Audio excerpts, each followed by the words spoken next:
Alright, now it's time to fight the Emperor. What I like to do is a combination of Gleaming Blades with the True Dragon Sword and Inferno Nimpo when he uses his lasers.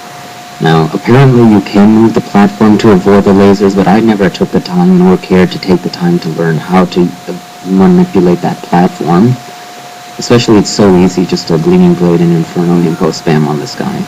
Now, once you see that animation where his arm starts like jiggling around like that, you can no longer damage that part and do damage to the boss. So that happened to both his arms now, so I'm going to focus on the torso. Keep that in mind, which parts you have got to wiggle around, and then you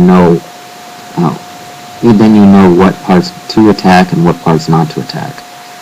Now for this fight, I'm just going to equip some arrows and the flails, and then I'm just going to switch to Inazuma.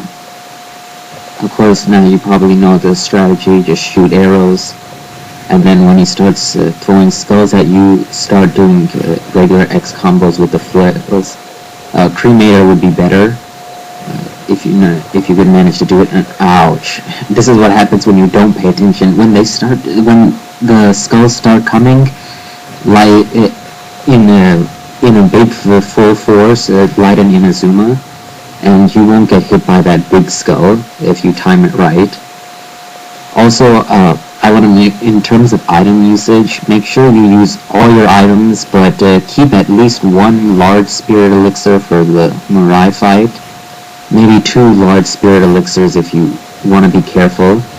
But feel free to use everything else. You don't need too much for the Mirai fight. Now I'm going to light Inazuma, and you can see how much damage this guy's taking. Now be careful when the skull goes back, because even when he returns back to his body, he can still grab you. That happened in one of my runs through this fight, and it didn't turn out that well. Now I'm just going to switch it to the regular arrow, since I went through the armor piercing and explosive. Even when you go through all your arrows, the last thing you can do is start chucking incendiary shurikens.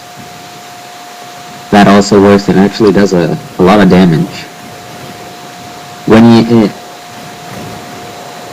Right now I'm trying to do cremators, which is just like X combos, but then forward X eventually.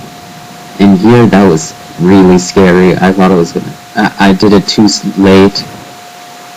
I'm just glad I didn't get grabbed again. I mean, I lit it too early. If I lit it a little later, I wouldn't have gotten grabbed. Now here, I'm just going to start chucking incendiary shurikens, but now that he's here, I'm just going to light an Inazuma underneath him, and it's going to do a ton of damage. Light another one, and he's finished. Not too bad.